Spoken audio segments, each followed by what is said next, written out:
Hey everyone, good to see you again. So here's how I like to take people writing out my resentments. Um, yeah, and we do it simple, short, and sweet. Okay. Here is our list. It can be any sheet of paper. It doesn't need to be fancy. In fact, you're probably going to be throwing it away real soon. Okay. So, as the book describes, who am I mad at? I'm mad at my mom, mad at my dad, my brother. I'm making this up to protect people. I'm mad at the government, mad at the church, mad at Mark. Um, oh, my wife. Um, I'm making this up, okay, but I want to come up with real life examples, okay? And this is going to feel real messed up, okay? But bear with me. This ought to be good. Um, so then I go through why am I angry?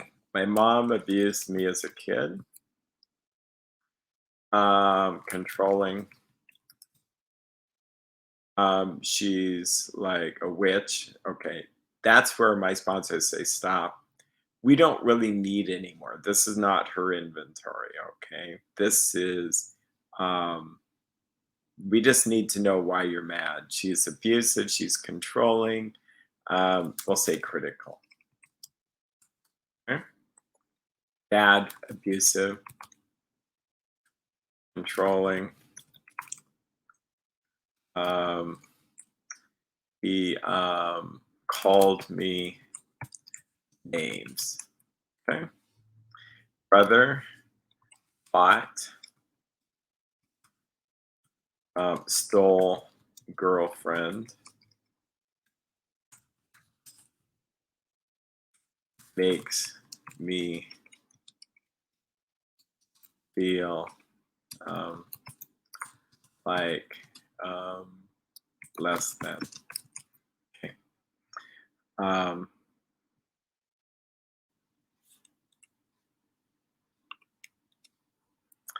my government stolen from me, steals my girlfriend. No. Government lies to people, controlling. I'd say abusive. Um, just make me mad at them as politicians. Let's see what else. I need to come up with something that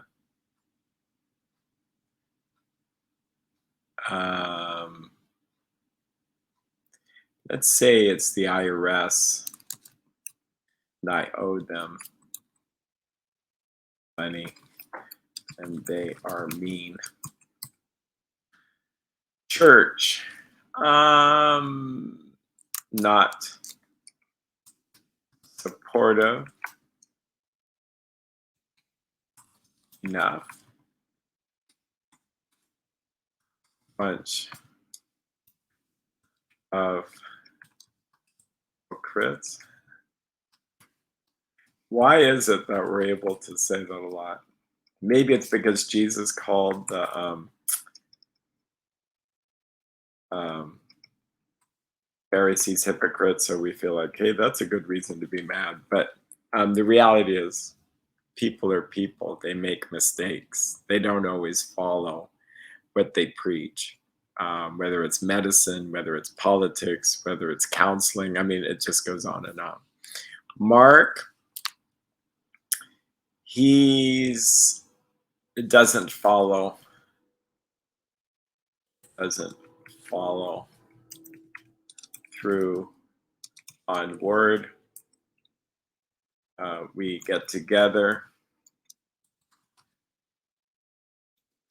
meaning he won't follow through. He won't show up sometimes. When we get together, he talks about himself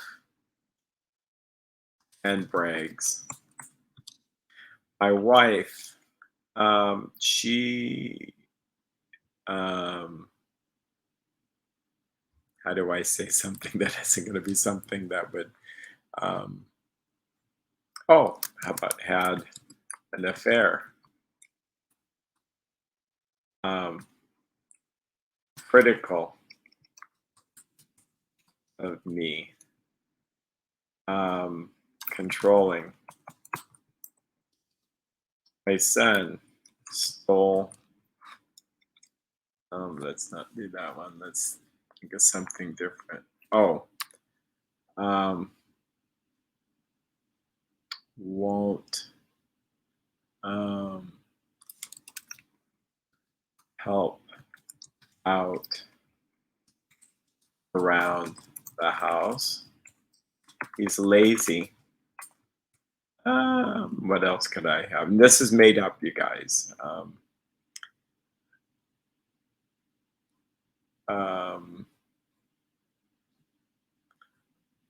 Swears at me. Okay, that should get us started. So, need to somehow find an easy way to get here. Okay, that worked. So you see, we have our list, and we're going to go through and ask ourselves. We did already that why we're angry, and we have to see it from an entirely different point of view. And though I do not like symptoms, if we want to call it that, they, like ourselves, are sick. And it says we saw that these people were wrong. Yeah, they all wrong. People could, but some of this could be made up. It could be my eyesight. Um, and and if I went to a counselor and hear all this, they might go, there, that's so sad. Boy, your brother stole your girlfriend. Now your wife has an affair. You must have some syndrome.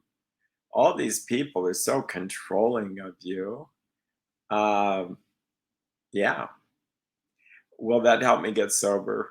Nah, it won't help me get sober. So I have to be free. I really have to be free. So what am I going to do here? By the way, I do like this in landscape. It seems to just work better.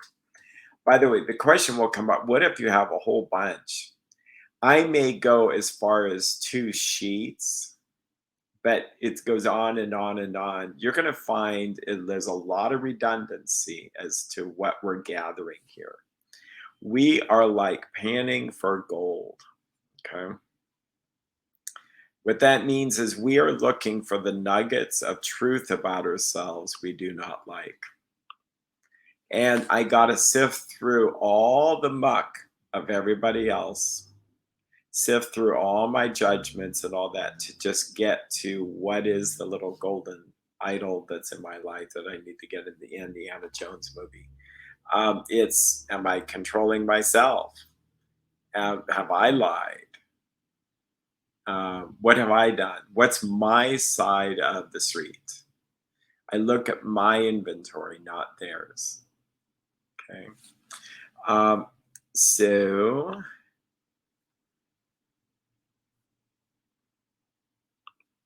and again, I'm kind of pretending to be my own sponsor here, but what, so if my mom abused me and was controlling and critical as a child, there's a sense that I didn't have a part in that. Okay.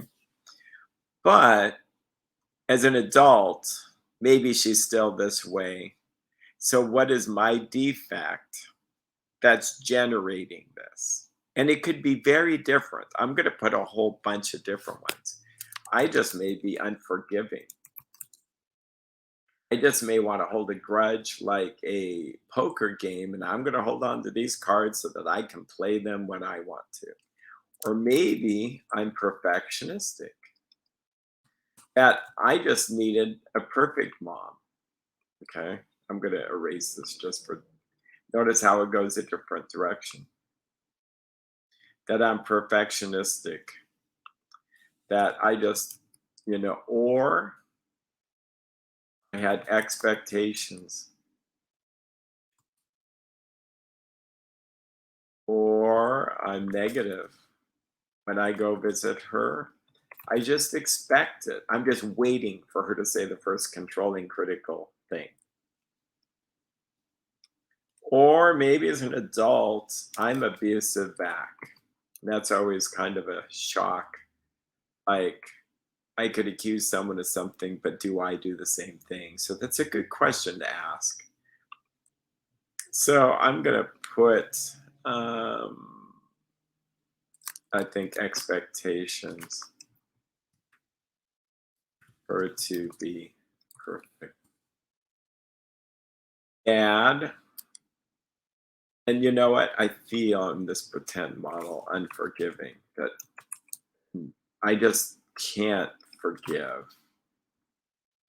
Dad was abusive, controlling, called me names. Yep, I'm holding, grudge holding. Instead of just say, I forgive you, Dad, I'm just going to hold on to this. And there's a certain sense of expectations that fathers don't do that to their sons. People go, well, of course, expectations, you wouldn't expect. And I will say that my dad did actually call me names, which I wouldn't think anybody should call. And I don't really believe I deserved it. So, what does this mean? Do I then lower my expectations? The idea is that I have to loosen my expectations to know that people are people, that he was a sick person. In the midst of his sickness, he loved me and tried his best. That's much better to see it from those lenses than to see that my dad was just out to get me. And that expecting him to be perfect and being so disappointed when he's not. See how that works? That this perfectionist think we expect people to be perfect around us and then we're shocked when they're not. Well, if we really believe that people are flawed and have problems and we have a sinful nature, then why are we so shocked? It's the bizarrest thing. And I think it's so that we can become resentful so that we can end up having a drinking problem. My brother, we fought all the time. Yes, my part in it is I fought with him, the kid. And can I take responsibility? Yes, but I also was a kid, and the family growing up didn't allow me to ever really not fight. Okay, so do I blame parents? Oh, actually, blaming is a fascinating um, defect of character. That, let's say, like, I just blame my brother for everything, or blame my parents for everything. That might be a good one. Just blame my drinking. I only drink because of my wicked parents, that kind of thing. Makes me feel less than. Now, maybe he's not making me feel less than, maybe I'm actually lazy and don't work. And I then just am mad at him, like he just thinks he's so good. He has a house. Okay. Well, not everybody needs a house, and I just don't want to. I see, like, what's my part in it? Oh, maybe I'm envious. Okay, so that's what we're digging for here. The government. Well, maybe I owe the IRS money, and because I'm lazy, I'm making up a thing here. It's not that I can't be lazy, but maybe I'm lazy and slothful and procrastinate paying bills. Not disciplined in terms of saving tax money. So this feels like a long defect, but I would massage this into finding a word. It's probably sloth, financially irresponsible. You want it to be short so that in your prayers, because you're going to be praying specifically for these things. The church, here, if I see it entirely different way, I think I'm being judgmental. Um, and I'm being hypocritical myself because I have my problems. Whatever comes up that you feel like you need to pray about is what we put here. It's funny, I'm not sure why I put periods in here. Mark, he doesn't follow through on his word. Let's say I'm impeccable with my word. I always follow through. And he gets together and he talks about himself and brags. Okay, so let's say that I am self righteous and judgmental. People may go, but it's not fun to be around someone who's that way, well, self righteous and judgmental, but talks and brags about himself. Yes, nevertheless, I'm making the experience more miserable by just, it's not helping by being self righteous. Now, what if my issue here is I'm unassertive? That's another powerful one. The sort of, I'm just not honest with Mark and say, Mark, I'd like to be your friend, but here's the thing, you never, well, I shouldn't say never, you don't show up a lot of times. Or when we talk, it's like we're talking about you, and this is just not appealing to me. So unassertive and maybe not honest with him. I can not be honest, self-righteous, judgmental, and unassertive, get pissed off at Mark, and then go home and drink. Or drink while he's there, listening to him brag. And maybe he's an alcoholic. Maybe he's worse than I am. Okay. Wife had an affair. I hold it over her head. I'm critical back.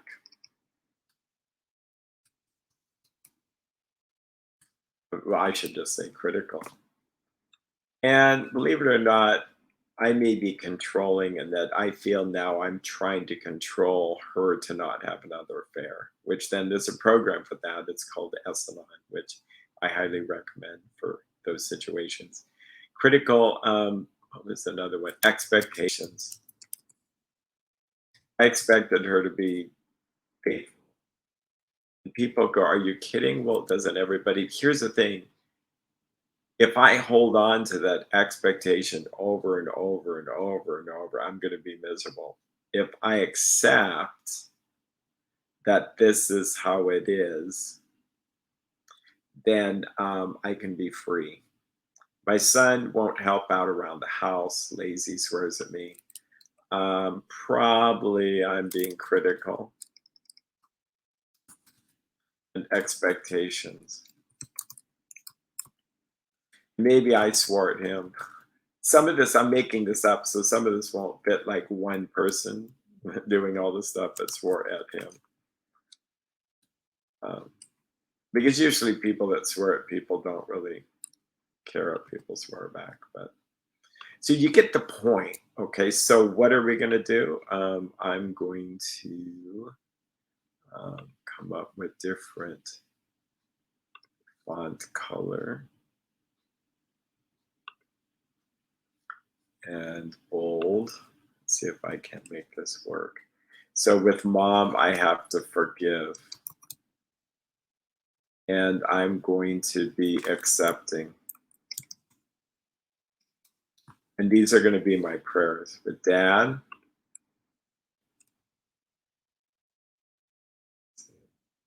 purple. Nope, it's not going purple, so I need to turn it purple. Lower expectations.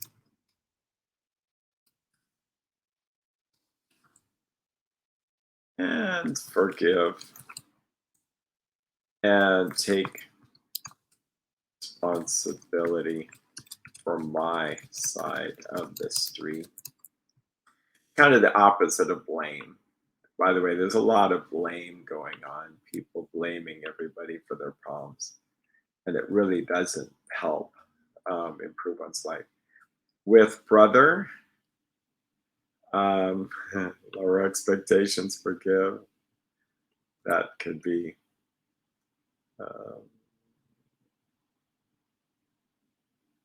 there's no copy. Now I'll be mad at them. No, I'm joking. No, I love LibreOffice, by the way. They're great. They're free.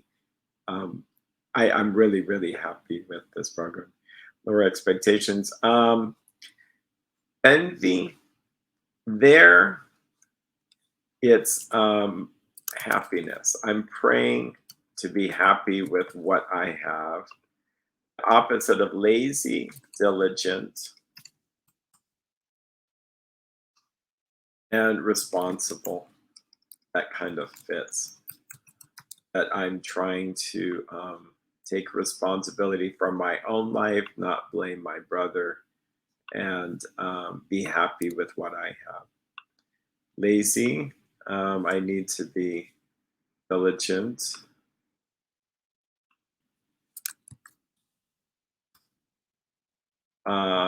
responsible. So I'd be praying, Lord, help me be responsible. And I might even go to a DA program, Debtors Anonymous. With the church, how about accepting?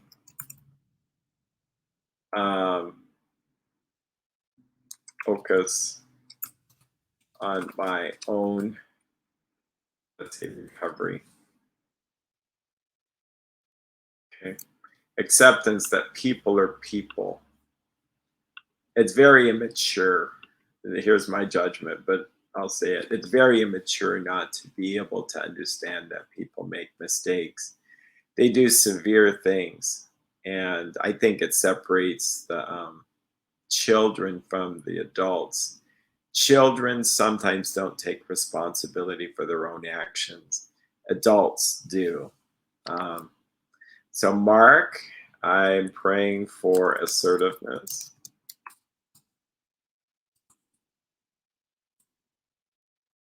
Accepting, just accept him for who he is. If I accept and understand, if I'm going to be with Mark, I'm going to hear about his yachts and his accomplishments and how wonderful their kids are doing, etc.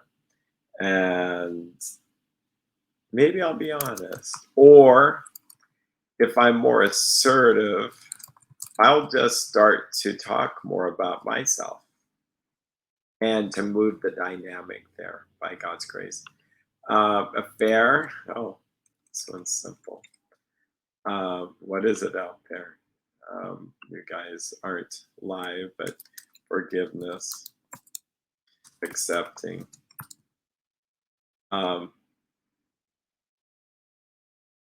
Let it go. So it's actually grudge holding. It's really a good one. Grudge holding. So we're going to say forgiveness is key.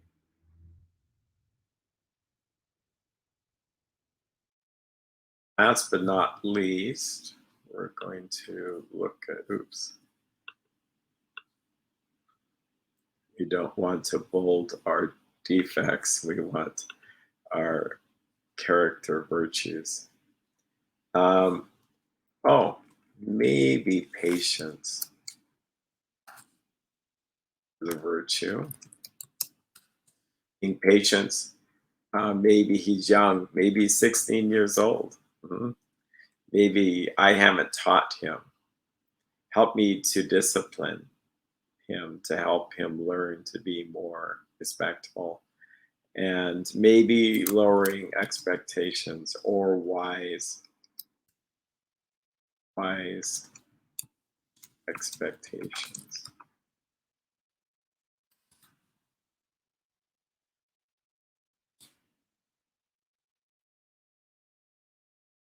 Great expectations. That's funny.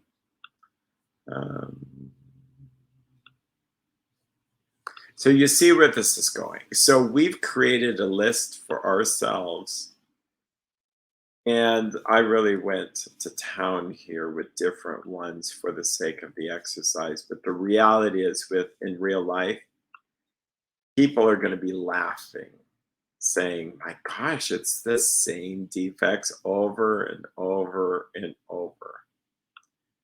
that, boy, I really am controlling. I just want the world the way I want the world, or I'm really judgmental, or I'm really um, grudge holding or blaming. But we could do another version, and if I have energy, I'll do another version to show you. Like, people could have all these grudges, but it turns out, well, they did lie and steal from them as an alcoholic or a drug addict, or they mad at the government. Well, of course, they were arrested 3 times. They have IRS problems. Well, of course, it's the IRS's fault, not the fact that they were using drugs and didn't file taxes for 3 years. So that's kind of how we addicts are. We just naturally see the other world as more, the world around us as more wrong than really focusing on our own problems. Okay. So that's why step 4 is so powerful, because it's a total different paradigm. So, with that, I wish you well. You have a great day of recovery. When you're sharing, I will say this, when you're sharing this with someone, that is step 5. And 6 and 7 are humbly asking God to remove these very defects so you can see that you would do this just right then and there. Okay. You take care. Have a great day.